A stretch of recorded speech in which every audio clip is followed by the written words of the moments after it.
जय छठ माता। मैं एक छठ माता का कथा सुनाने जा रही हूँ। इस कथा को पूरा सुनिए और रहस्य जानिए। आधी नहीं आधी सुनने में छठ माता का अपमानित होती है, पूरा सुनने में ज्ञान होती है। इसलिए कथा को पूरा सुनिए और रहस्य जानिए। जय छठ माता, जय सूर्य भगवान। एक ब्राह्मण थे और उनकी पत्नी थी। वो ब्राह्मण का कोई संतान नहीं था। वो ब्राह्मण देवता प्रतिदिन गांव-गांव में मांगने जाते थे और मांग कर लाते थे और उसी से दोनों पति पत्नी प्रतिपाल करते थे और उनके घर मांगचंग के ही चूल्हा जलता था। लेकिन वो जो ब्राह्मणी थी वो थोड़ी थोड़ी अनाज बचा कर रखती थी छठ पर्व के लिए, और उसका कोई संतान नहीं था। लेकिन वो जो ब्राह्मण देवता थे वो कभी नहीं हिम्मत हारे। वो सारा दिन छठ व्रत करते ही रह गए। दोनों पति पत्नी छठ करते थे, थोड़ी थोड़ी अनाज बचाते थे, थोड़ी थोड़ी पैसे बचाते थे और पैसे बचाकर अनाज बचाकर, और जब छठ का दिन आता था तो जैसा ही पिछला पक्ष शुक्ल पक्ष परिवार द्वितीया चढ़ता था तो दान करते थे। 4 दिन 5 दिन वो भिक्षा नहीं मांगते थे, दान करते थे और कपड़ा दान करते थे, अनाज दान करते थे, कुछ पैसे दान करते थे। छठ के दिन कुछ फल भी दान करते थे और दान करके और वो भी पर्व करते थे। ज़्यादा से नहीं, थोड़ी सी से करते थे, लेकिन छठ करते थे। छठ करते उनका 22 साल हो गया। उनका उम्र भी ढल गया, लेकिन उनका संतान नहीं हुआ। उनकी जो पत्नी थी वो कहने लगी कि देखिए, मेरा तो कोई संतान नहीं है, जी करता है अब घर में नहीं रहें। जो ब्राह्मण थे वो बोले कि अरे आप ऐसा क्यों बोलते हैं, आपको क्या चीज का जरूरत है, बोलिए। ये जो उनकी पत्नी थी वो बोली कि हमें क्या जरूरत है, क्या नहीं, क्या आपसे छिपा हुआ है। बोले कि कैसे, हमसे तो बहुत कुछ छिपा हुआ है, थोड़ी आपके बारे में हम सारा चीज जानते हैं। बोले कि देखिए, इस बार हम अर्घ देने जाएंगे भगवान को, और जब अर्घ देंगे तो भगवान से बोलेंगे कि भगवान, सारा दिन हम आपको सेवा किए हैं, लेकिन मेरा सेवा कौन करेगा, मेरा देखभाल कौन करेगा, मेरा रक्षा कौन करेगा, आप ही बताइए, और आप मेरे सहारा बनिए। यही कहेंगे। बोले ठीक है। पति पत्नी दोनों गए छठ व्रत में, छठ किए। खरना वाला दिन भी जब खरना के लिए निकाले, अपना थाल में परोस के और भगवान के ध्यान लगाएं, तो जैसा ही भगवान के ध्यान लगाएं तो हाथ जोड़कर कहने लगे कि हे छठ माता, हमने तो आपका सारा दिन सेवा किए हैं, सारा दिन आपके उपवास व्रत किए हैं, और मेरा सेवा कौन करेगा, मेरा देखभाल कौन करेगा, कुछ तो आप मेरे पर कृपा कीजिए। सारा दिन तो मांग चाह के खा लिए, लेकिन बुढ़ापे का दिन कौन देखेगा मेरा। हाथ जोड़ के विनती किए। जब ये अर्घ देने गए तो अर्घ देकर और अर्घ देते देते और परिक्रमा कर रहे थे, तो परिक्रमा में भी यही बात रखें कि हे छठ माता, हे सूर्य भगवान, हम आपके तो सारा दिन उपवास रखें, अर्घ दिए, धूप जलाए, दीप जलाए, लेकिन अब मेरा बुढ़ापे का सहारा आ गया है, समय आ गया, मेरा सहारा कोई नहीं है, कौन मेरा मदद करेगा, आप मुझ पे कृपा कीजिए। चाहे तो इस दुनिया से मुझे ले चलिए, ये या तो मुझे सहारा दीजिए। ऐसा कहकर अर्घ दिए और लौट आए अपना घर। जब ब्राह्मण वो अपना घर लौट गए और रात्रि में दोनों रात के समय में भोजन बनाए और भोजन बनाकर और दोनों मिलकर खाएं, खाना खाकर और सो गए। तो सवेरे उठे तो उनकी जो पत्नी थी उनका तबीयत थोड़ा सा उपवास रहने से, काम करने से नॉर्मल हो गया, गड़बड़ा गया, थोड़ा मोड़ा तबीयत खराब हो गया। वो जो ब्राह्मणी थी वो कहने लगी कि ब्राह्मण देवता, आज मेरा जी कर रहा है हम भोजन नहीं बनाए। यदि मेरा पुत्र रहता तो मेरी घर में बहू भोजन बनाती, लेकिन आज तो मेरा घर में कोई है ही नहीं, भोजन कौन बनाएगा। ये जो ब्राह्मण थे वो बोले, क्या तुम्हें बहू चाहिए? तो हाँ, हमें बहू चाहिए। बोले ठीक है, जाते हैं बहू ले आवे, एक झोले दे दो और हम आते हैं बहू लेकर। ये जो ब्राह्मणी थी वो बोली कि क्या आप ताना मारते हैं? गांव वाले तो मुझे बांझ कहकर ताना मारते हैं, लेकिन आप बहू लाने का ताना दे रहे हैं पति होकर। ये जो ब्राह्मण थे वो बोले, नहीं, ऐसा ताना हम नहीं दे रहे हैं, हम सच में तुम्हारे लिए बहू लाने जा रहे हैं। ये जो ब्राह्मण थे एक झोले लिए और मांगी हुई भिक्षा थोड़ी सी उसमें रख लिए और रखकर और घर से निकल गए, चलने लगे। घर से निकल के चलते बहुत दूर चले गए। जब दूर चले गए तो एक गांव था और एक लड़की थी। एक लड़की मिली तो लड़की कुएं पे पानी भर रही थी। तो ये ब्राह्मण जो थे वो बोले कि बेटी, तुम हमें एक लोटा पानी पिया दोगी? वो जो लड़की थी बोली, हाँ बाबा, पिला देंगे, पी लीजिए आप पानी। वो लड़की जब पानी पिलाई तो एक लोटा के बदले में ये जो ब्राह्मण थे वो 2 लोटा पानी पी गए।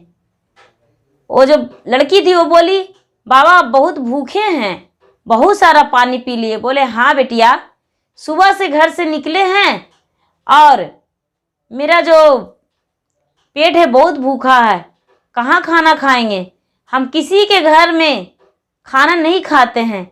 ये कार्तिक का मास है, तो कार्तिक का मास में किसी के घर हम नहीं खाते हैं खाना।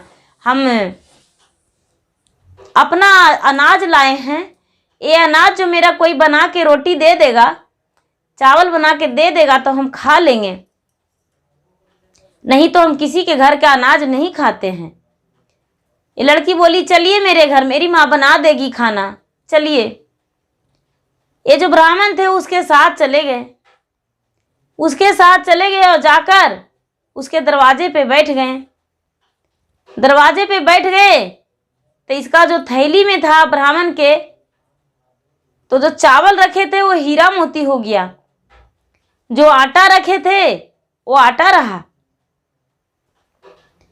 वो जो देखी ब्राह्मणी बनाने को लिए तो देख रही है कि अरे इसका झोला में हीरा मोती है और थोड़ी सी आटा है, ये बाप रे, झोला में लेकर चलता है हीरा मोती और किसी के घर भोजन भी नहीं करता है, इसका घर में कितना संपत्ति होगा।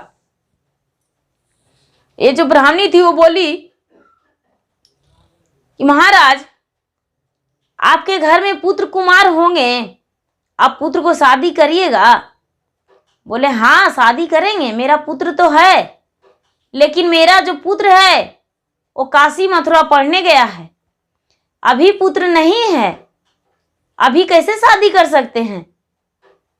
यदि आपके मर्जी हो तो अपना बेटी को मेरे हाथ धरा दीजिए, हम अपना घर ले जाएंगे, जब मेरा पुत्र आएगा तो आपका बेटा से शादी कर देंगे, अपना बेटा से आपकी बेटी को शादी कर देंगे और धूमधाम से शादी करेंगे।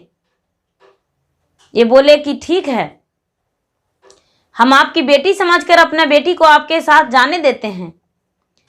ये जो ब्राह्मणी थी वो अपना बेटी को उनके साथ चला दी कि ऐसे अगर जो ब्राह्मण के कोई बरतुहार दूसरा आ जाएगा रिश्ता तो उनसे कर लेंगे, इसलिए अपना बेटी को हम चला देते हैं। वो चला दिए। उनके साथ वो ब्राह्मण लेकर चले गए इस लड़की को, और जाकर और रात्रि हो गया तो दरवाजे ढकढकाए और बोले, अरे खोलो केवाड़ी, परछो बहू। कहते हैं ये ब्राह्मणी जो थी वो बोलने लगी कि आप क्या मजाक कर रहे हैं, हम बहू कैसे परछेंगे, मेरा तो नसीब में बहू रहेगा तब तो। ये ब्राह्मण थे वो बोले, निकल के तो देखो, पहले देखो। जब ब्राह्मणी देखी तो देख रही है कि सच में एक कन्या के साथ में आए हैं। ये जो ब्राह्मणी थी वो बहुत प्रेम से अपने बहू को परछी, अपरछन करके अंदर ले गई और बहू को बोली कि देखो बेटी, ये जो घड़े में पानी है वो पानी को खत्म नहीं होने देना, और जो चूल्हा में अग्नि जलता है इसको बुझने मत देना, नहीं तो बहुत दिक्कत हो जाएगा घर में। ये जो कन्या थी वो बोली, ठीक है माँ जी। ये कन्या दोनों का अपने सास और ससुर समझ के और बहुत सेवा करती थी, समय समय से भोजन बनाकर देती थी, कपड़ा धोती थी। और ये जो ब्राह्मण थे वो छठ माता की मूर्ति बनाकर अपना घर में पूजा करते थे। प्रतिदिन वो ब्राह्मण छठ माता की मूर्ति को पूजा किया करते थे, सूर्य देव को जल देते थे और व्रत करते थे बहुत सच्चे मन से। जब व्रत करते थे तो बहुत सच्चे निष्ठा से, अपने प्रेम से, हृदय से करते थे। जब ये लड़की का कुछ दिन बीत गया, 1-2 महीना बीत गया, तो बोले अपने सास से, ससुर से कि पिताजी आपका जो बेटे हैं वो कब आएंगे। बोले कि बेटी, मेरा बेटा जो है पढ़ाई पूरा होते ही आ जाएगा। बोले ऐसा ठीक है, कोई बात नहीं, तुम किसी के घर मत जाना। ये जो लड़की थी किसी के घर नहीं जाती थी, लेकिन एक दिन उसका चूल्हे का आग बुझ गया। आग बुझ गया तो किसी के घर लाने चली गई कि मुझे थोड़ा सा आग दे दीजिए, मेरे जो सास ससुर हैं वो घर पे नहीं हैं। मेरे सास और ससुर जी गए हैं भिक्षा मांगने को लिए, और सास भी किसी काम से बाहर गए हैं। ये बोले, तू कौन हो और किनके घर के बहू हो। गांव के जो पड़ोस के थे वो बोले, किसके घर के तू बहू हो। एक कन्या बोली, अपने ससुर को नाम बताई और बोली कि उनके घर के हम बहू हैं। बोले, अरे उसका तो कोई बेटा भी नहीं है, तो तू उसके घर के बहू कैसे रह सकती हो, उसका कोई बेटा नहीं है। एक कन्या बोली, नहीं, उनके बेटा जो हैं वो काशी जी में पढ़ने गए हैं। पड़ोस के जो थे वो बोले कि नहीं, कोई काशी जी में उनका बेटा नहीं पढ़ने गया है, तू झूठ बोलती हो और झूठ बोल के तुम्हें फंसाया गया है। ये लड़की बोली, ठीक है, कोई बात नहीं, तो अब क्या करें। बोले कि देखो, आएगा तो जला जला कर रोटी बनाकर दे देना, कुछ रोटी कच्चे छोड़ देना, कुछ रोटी जला कर देना। वो जब आएगा तुम्हारे सास और ससुर तो तुम पे नाराज होगा। ये जो लड़की गई तो जला जला कर रोटी बना दी, कुछ कच्चे सब्जी बना दी, बिना नमक के दाल बना दी और अपने सास ससुर के सामने परोस दी। सास ससुर के सामने परोस दी। आए तो सास और ससुर कुछ नहीं बोले, कुछ भी नहीं बोले, चुपचाप भोजन कर लिए। छठ माता के सूर्य देव के प्रणाम करके और चुपचाप भोजन कर लिए, गंगा माता के प्रणाम करके चुपचाप भोजन कर लिए। भोजन करके और जब सुबह हुआ तो ये बोली, पिताजी आप फिर आज आप भिक्षा मांगने जाइएगा। तो हाँ, हम फिर जाएंगे आज भिक्षा मांगने। ये जो उनकी पत्नी थी उनसे पूछी कि माताजी आप कहाँ जाइएगा। बोले कि क्या कहूँ, आज मुझे कथा सुनाना है, किसी के घर में हम कथा सुनाने जाते हैं, तो उसी के घर में आज हम कथा सुनाने जाएंगे, तो आएंगे कथा सुनाकर। बोले ठीक है, आप यदि कथा सुनाने जा रहे हैं तो मुझे पूरा घर के चाबी दे दीजिए। सच्चे विश्वास करते हैं तो पूरा घर के चाबी दे दीजिए, ताला क्यों लगा कर जाते हैं। ससुर जी जो थे ब्राह्मण वो बोले कि हाँ दे दो चाबी, बहू तो है, कोई दूसरा थोड़ी है। वो जो ब्राह्मणी थी वो बहुत सीधी सादी थी, वो चाबी दे दी घर के। ये जो लड़की थी वो पूरा सगरो दरवाजा खोल दी। दरवाजा खोल दी तो कोई में चावल, कोई में अनाज, कुछ भी मिला, कुछ में नहीं भी मिला, कुछ भी नहीं। जब लास्ट गेट खोली तो देख रही है ये लड़की कि पूरा सूरज के प्रकाश जगमगा रहा है रूम में, पूरा सूरज के प्रकाश जगमगा रहा है। जो छठ माता हैं वो सूप लेकर खड़ी हैं, पूरा सूप में सोने चांदी भरा हुआ, और एक छोटा सा चंदन का चौकी है, उस पे एक लड़का माला फेरते हुए बैठा हुआ है, तिलक लगाए हुए, उसका तिलक लीलार में, हाथ में कच्चे धागा बंधा हुआ है, और उसका पियर पीतंबर पहने हुए और बैठा हुआ है। ये जब गेट खोली कन्या तो कहने, वो जो बालक था वो कहने लगा कि अरे तू क्यों गेट खोल कर आई हो देखने? हम तो काशी जी से आए पढ़ के, और चुपचाप इस रूम में हम कमरा में बंद हैं, हमको माताजी पिताजी देख लेंगे, इसलिए मेरा गेट लगा दो। ये लड़की सोचने लगी कि अरे बगल वाले बोले कि उसका पुत्र ही नहीं है, मेरे पिताजी और माताजी बोले थे कि मेरा पुत्र पढ़ने गया है, तो यहाँ पूरा रोशनी जगमगा रहा है, और ये हैं जो पूरा सूप में सोना चांदी ऐसे सब लिए हैं, ये कौन है? और एक पुत्र भी है जो माला फेर रहा है। ये लड़की गई, झट से लगा दी दरवाजा, और लगा के और पूरा 16 श्रृंगार में सज गई, पूरा 16 श्रृंगार में सज गई, और सज के और बैठ गई पूरा सुंदर साड़ी पहन के। खूब सास और ससुर के लिए बढ़िया बढ़िया भोजन बनाकर रख दी, और भोजन बनाकर रख के और सज सवर के बैठ गई। आश्रय में है कि कब मेरा सास आएंगे, कब मेरा ससुर आएंगे। सास जो थी वो कथा सुनाने जाती थी, और ससुर जो थे भिक्षा मांगने जाते थे। दोनों शाम में आए। जब शाम में आए तो ये लड़की को देखकर बहुत खुश हो गए सास ससुर, और ये लड़की भी बहुत प्रेम से बोली, बहुत प्रेम से बोली, और भोजन परोस दी। तो बोले कि भोजन अभी नहीं करेंगे, शाम का समय है, अभी भोजन नहीं करेंगे।